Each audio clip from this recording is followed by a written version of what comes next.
On July 28, in the Pokrovsk area of Ukraine's Donetsk region, one of the strangest assault tactics emerged in the over 3-year war between Russia and Ukraine. According to RBC Ukraine reports, Russian forces deployed infantry combined with bicycles to launch surprise attacks on defensive positions held by the Ukrainian National Guard's 3rd Spartan Assault Brigade. Ukrainian soldiers described this tactic as Russia employing what they call disposable infantry, moving in dense groups by bicycle and on foot to create an element of surprise amid Russian logistical challenges and shortages of motorized vehicles, as well as to temporarily counter Ukraine's cheap drone strikes targeting Russian high-value assets worth many times more. With the low cost of these two-wheeled vehicles, just a few dozen to a few hundred USD each, Russia calculated that Ukraine would hesitate to sacrifice FPV drones valued at thousands of USD that are far more expensive. According to the Institute for the Study of War, Russia is intensifying assaults in the Pokrovsk direction to gain strategic advantage in Donbass. But these often fail due to Ukraine's dominance in drone technology. Forbes noted that Russia is increasingly reliant on light vehicles like bicycles and motorcycles due to massive losses in tanks and armored vehicles, with over 15,000 destroyed since the war began. Reuters reported on the continuous attacks in this area, emphasizing that Russia captured some small villages but suffered heavy casualties. Dawn on July 28 began with thick fog enveloping the wheat fields on Pokrovsk's outskirts, where the terrain consisted mainly of scorched plots from prior Russian artillery barrages using 152mm 2A36 Gyatsint-B guns with a range up to 17 miles. The humid air carried the acrid smell of lingering gunpowder from the previous night, when Russian guns had fired cluster munitions into the area, creating deep craters and scattering debris everywhere. According to ISW, these barrages formed part of a larger campaign to weaken Ukrainian defenses ahead of infantry assaults. About 1.9 miles east of the Ukrainian lines, a group of Russian infantry from a motorized unit began preparing for the attack. The group numbered around 15 men, each equipped with a civilian mountain bicycle featuring a lightweight steel frame and 26-inch knobby tires for gripping rough terrain, enabling silent movement unlike motorized vehicles. These bicycles, as Forbes reported in accounts of similar motorcycle assaults, were likely gathered from civilian sources or cheaply imported from China, with a load capacity of about 265 pounds, sufficient to carry soldiers and their weapons.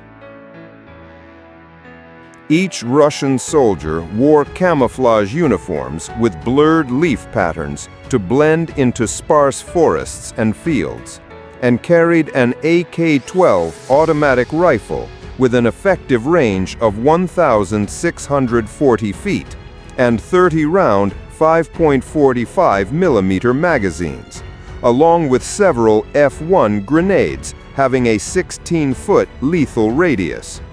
Some in the group also shouldered RPG-7V anti-tank rocket launchers with PG-7VL warheads capable of penetrating 20 inches of armor to counter any Ukrainian armored vehicles like T-64BV tanks if encountered. Preparations started at 5:45 a.m., with the sun not yet fully risen and fog still thick, reducing visibility to under 656 feet. The Russian soldiers carefully checked their bicycles, inflating tires, securing backpacks with ammunition, water, and ration bars to rear racks to prevent spillage during movement, and adjusting weapon slings for quick draw if sudden fire was needed. They formed a single file line with 16 to 33 feet between each man, to minimize the risk of collective destruction if spotted by artillery or drones. The lead soldier, acting as scout, held a Makarov PM pistol with a 164-foot range for easy handling while pedaling, and constantly scanned ahead for signs of mines or tripwires commonly laid by Ukraine. The formation moved along the edge of a sparse forest where trees about 10 to 13 feet tall provided partial overhead cover, but the terrain remained mostly open fields with old artillery craters 3 to 7 feet deep scattered about, forming natural obstacles that could slow speed. According to Reuters reports on the Donetsk situation, Russia often exploited such terrain to conceal movements, but it also heightened risks from mines and traps. Their objective was to approach the dead zone, a 0.6 to 1.2 mile gap between lines, where Russia hoped the bicycle's silence would evade Ukrainian acoustic or radar surveillance systems, which we have covered in a separate video explanation. As the group began moving precisely at 6 a.m., wheels rolled over red soil, producing faint crunching sounds, blending with light winds through grass about 3 feet tall. The lead soldier pedaled slowly, pushing hard on pedals to crest a gentle 5-degree slope, sweat starting to soak camouflage despite the morning temperature of around 64 degrees F. They maintained an initial steady speed of 9 miles per hour to avoid fatigue and excessive noise, gradually increasing to 12 to 16 miles per hour on flatter ground. Tension permeated the air. Each man knew the tactic was risky, but as Forbes reported, with Russia having lost thousands of armored vehicles, they were compelled to use alternatives like bicycles to probe and weaken Ukrainian lines before larger assaults. Meanwhile, at the 3rd Spartan Assault Brigade's defensive position, a drone operator squad had been active continuously since the previous night. The command bunker, dug 7 feet underground and covered with green camouflage netting to avoid Russian drone detection, was filled with screens displaying feeds from DJI Mavic 3 reconnaissance drones, equipped with 4K infrared cameras and capable of flying at 1,640 feet altitude unheard from the ground. The squad commander, seated at a control panel with frequency adjustment knobs to counter Russian electronic interference, continuously scanned terrain within a 3-mile radius. According to RBC Ukraine, these drones were key to early detection of Russian assault groups. The first drone spotted anomalies at 6:05 a.m. Heat signatures moving in a line on infrared screens, about 1.6 miles from the lines, standing out clearly against the cool morning ground due to body temperatures around 99 degrees F. The camera zoomed in with 28x magnification, confirming soldiers on bicycles, with body heat and slow movements easily distinguishable from wildlife or civilians. The squad immediately switched to combat mode, activating FPV suicide attack drones, each carrying a 3.3-pound C4 explosive warhead, maximum speed of 62 miles per hour and 6-mile range, launched from a temporary pad 164 feet from the bunker to avoid revealing position. These drones, mass-produced in Ukrainian civilian workshops at about $500 each, were controlled via virtual reality goggles, allowing pilots to feel as if flying with signal latency under 50 milliseconds. While awaiting the Russian group's approach, PMN-2 anti-personnel pressure mines were already armed across the terrain, each containing 3.5 ounces of TNT explosive and scattering hundreds of fragments within a 33-foot radius, buried shallow under about 2 inches of soil. Concertina wire coils 3 feet in diameter were laid along main paths, combined with scattered caltrops to puncture tires and slow movement. According to Euromaidan Press, such defensive systems had proven effective in repelling Russian infantry assaults in Donetsk.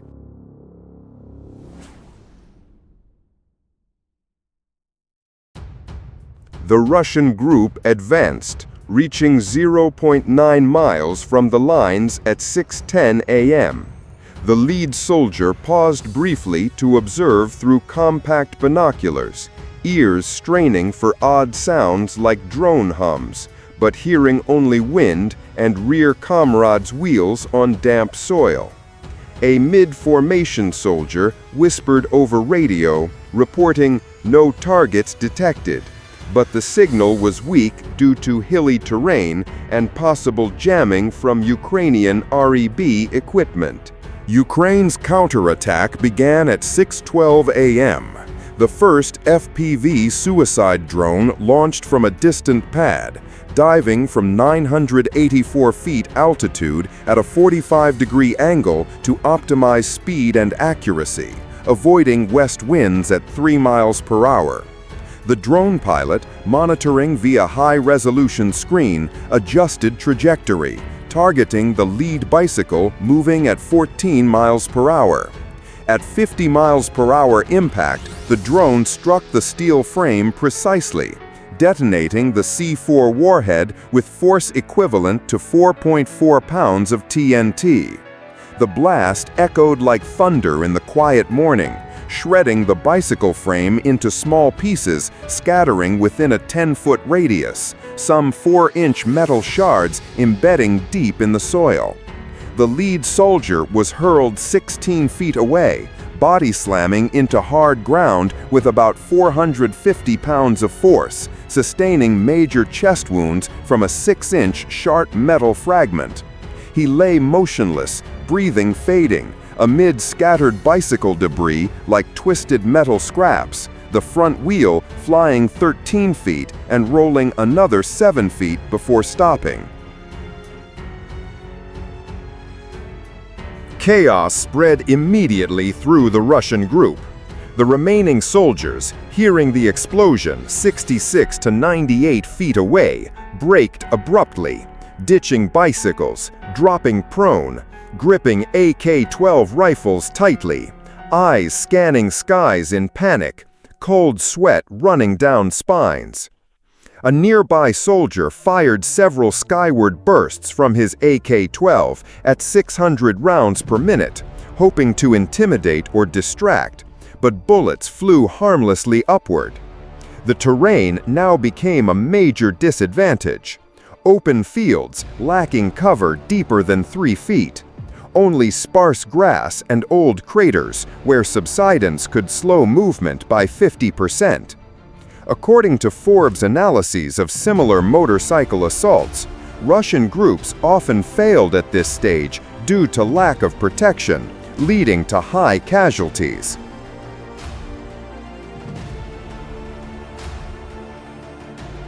The second FPV drone launched just 2 minutes later at 6:14 a.m. from another position to avoid detection. It dove at similar 50 miles per hour, targeting 3 soldiers clustering near a 10-foot sparse bush 49 feet from the first blast. The pilot adjusted slightly for crosswinds, ensuring precise impact on a central soldier's backpack containing ammunition. The explosion radiated force, C4 fragments traveling at 2,625 feet per second, slicing through 0.08-inch thick camouflage fabric, killing 3 instantly. The Russian group, now down to 11, scattered further with 33 to 49 feet between individuals, some attempting to retrieve bicycles for retreat, but many damaged and immobile, forcing abandonment in clusters and switching to foot.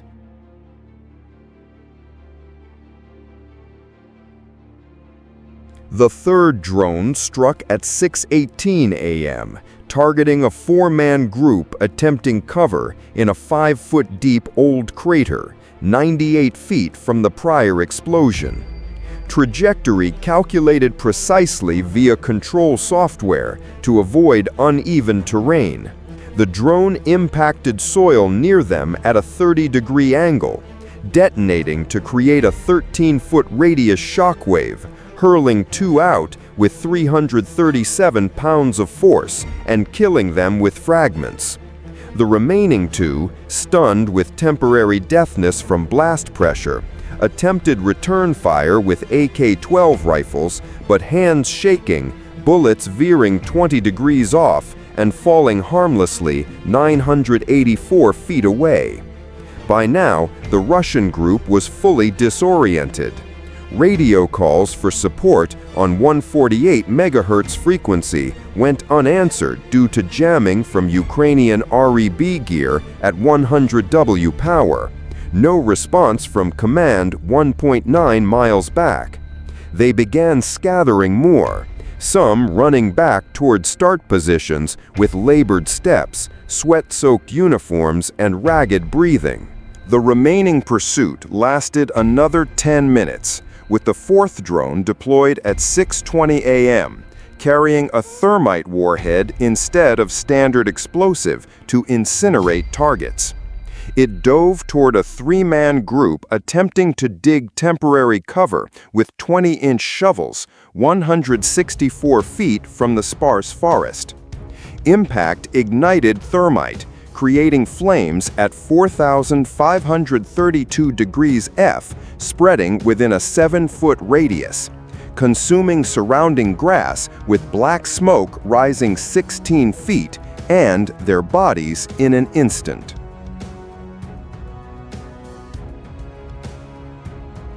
By 6:25 a.m., only 2 soldiers survived, exhausted with labored breathing and minor wounds, crawling back along the forest edge at 1 mile per hour, hands clutching tall grass for concealment.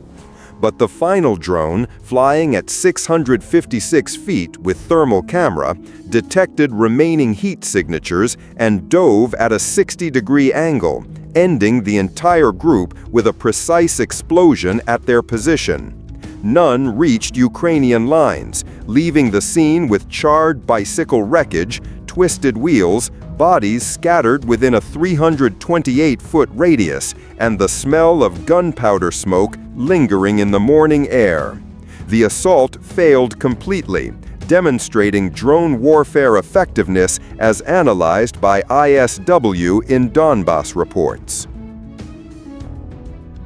But this was just a small part of the larger picture in Pokrovsk, where Russia conducted multiple assaults on July 28th, capturing some small villages but incurring heavy losses. These attacks, according to Euromaidan Press, reflected Russian desperation in Pokrovsk, aiming for strategic positions but often suffering high casualties due to armored shortages. ISW noted Russia executed at least 39 assaults in this direction that day alone, focusing on light mobile infantry for probing. Forbes added that bicycle and motorcycle use signaled decline, with Russia losing over 3,000 tanks since the war's start, forcing low-cost civilian vehicles to avoid wasting expensive assets against Ukraine's cheap drones. Reuters emphasized that while Russia seized some villages, as reported on July 26, direct assaults on Pokrovsk would cause major losses, as seen in Ukrainian-sourced videos. Expanding further, according to RBC Ukraine and MSN, Spartan units not only relied on drones, but coordinated with artillery to repel larger waves. For example, west of Pokrovsk, a 30-man Russian group on bicycles and foot moved at 9 a.m., terrain including a 16-foot-wide stream. They attempted crossing by pushing bicycles through 20-inch deep water, but drones detected at 9:05 a.m. M777 howitzers fired a 3-round salvo, each creating 3-foot craters, killing 5. FPV drones struck the remainder, exploding bicycles with fragments into the stream, splashing water. One soldier tried swimming across to escape, but a drone tracked and attacked, ending with an underwater blast. In the ongoing attritional war in Ukraine, Russian forces have shifted to using bicycles and motorcycles for infantry assaults, primarily because they cost far less than Ukraine's unmanned aerial vehicles, UAVs, according to analyses from Forbes and Business Insider. These civilian two-wheeled vehicles, often just a few hundred USD each, are viewed by Russia as cheap bait to challenge Ukraine's cost-benefit calculations. Kyiv would hesitate sacrificing an FPV drone worth about 500 to 1,000 USD to destroy a cheaper target, helping Russia minimize losses compared to deploying million USD T-90 tanks, which easily become prime targets in drone-heavy engagements. Moreover, this tactic also aims to counter Ukraine's new acoustic surveillance system, a network of about 10,000 low-cost sensors, around 400 to 500 USD each, developed by Ukraine, according to reports from Defense One and United 24 Media, capable of detecting motorized vehicle or drone engine sounds from afar to guide artillery or UAV strikes.